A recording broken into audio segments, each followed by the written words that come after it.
Hello guys, তো দেখতেই পাচ্ছ দিনটা ছিল মহালয়ার ভোরবেলা। তো মহালয়া দেখার জন্য ভোরবেলা উঠে পড়েছি। মহালয়া দেখার জন্য আমি আর আমার বোন এতে বলছে মহালয়া শুরুও হয়ে গেছে। আর এদিকে আমি এনাকে ফোন করে ডাকছি, না বলেছিল যে ওনাকে ডাকতে, কিন্তু তিনি ওঠেনি। আর উনি ঘুমাতে পড়েছে 8টার সময়। যাই হোক, মানে তারপরে আমরা দুজনে মিলে মহলা দেখছিলাম। তো এইভাবে নিষ্পাপের মতো মহলা দেখছিলাম। এটা দেখতে খুব ভালো, মানে প্রত্যেক বছরই আমি দেখি, লাগুক বা না লাগুক। আর এইটা দেখতে পাচ্ছে এখানে হচ্ছে মেন পার্টটা হচ্ছে, মানে এখনই শেষ হবে। তোমরা কমেন্ট করে জানিও তো এটা হচ্ছে কোন চ্যানেলে হয়েছিল, এই মহালয়াটা কমেন্ট করে জানিও। তো মহালয়াটা তো প্রত্যেক বছরই দেখি, ভালোই হয় মোটামুটি, আগের মতো আর হয় না।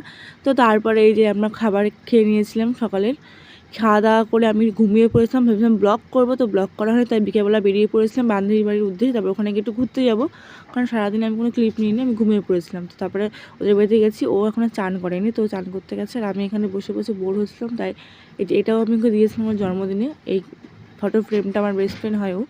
তারপর চলে গেছিলাম দুজনে হাঁটতে হাঁটতে এই একটা বাগানে, মানে মাঠের দিকে গেছিলাম। তো এই যে এই বাগানটা খুঁজে পেয়েছি, তার পাশে এই ক্ষেতটা।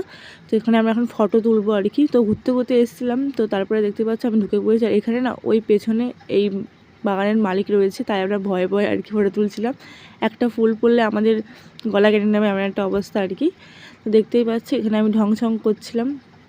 তো এই যে আবার ঢং করছিলাম, তো আবার ক্লিপ নেওয়া হয়নি বলে আবারই গেছি। আমার বান্ধবী বলছে একটু নড়চড়া কম কর, ফুল পড়লে কিন্তু ওর যার বাগান সে দেবে ধরে ক্যালারি। তো সে পেছনেই ছিল, দেখতেই পাচ্ছি। আমার সাইকেলেই বসেছিল, ভাবছিল আমরা হয়তো ফুল তুলতে এসেছি।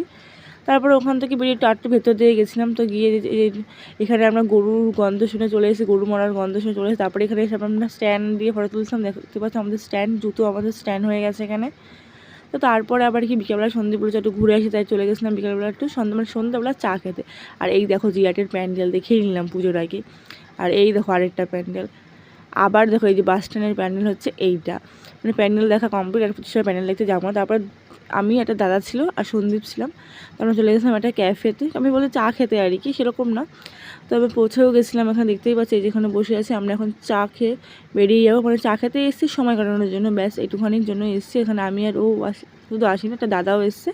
তো এই যে আমাদের চা আর এই যে পকোড়া চলে এসছে, আমরা এটা এখন খাচ্ছি আর কি। তো এই যে গেছিলাম এই জায়গাটাতে, খুব ভালোই রোডের পাশে এগুলো। তো এই যে এখানে আমাকে বসিয়ে দিয়েছে ফটো তোলার জন্য, আমি এখন বসে আছি, আমার একটু অকার্ড ফিল হচ্ছিলো। তারপর ওখান থেকে ঘোরাফেরা খাওয়া দাওয়া করে বেরিয়ে পড়েছি আমরা বাড়ির দিকে। আবার যাতায়াত করে বাড়ির দিকে যাওয়ার জন্য দেখতে পাচ্ছি যে রোড পেরিয়ে আবার বাড়ির দিকে যাচ্ছে। আর এই দেখো আবার এই প্যান্ডেলটা। তো এই আগের প্যান্ডেল তখন লাইটিং লাগানোর সময়, এখন লাইটিং লাগিয়ে কত সুন্দর লাগছে, এখন একটু সুন্দর কমপ্লিট হলে কত সুন্দর লাগবে। তো তারপরে দেখো পুজো ফিল হয়ে গেছে এখন এখানে।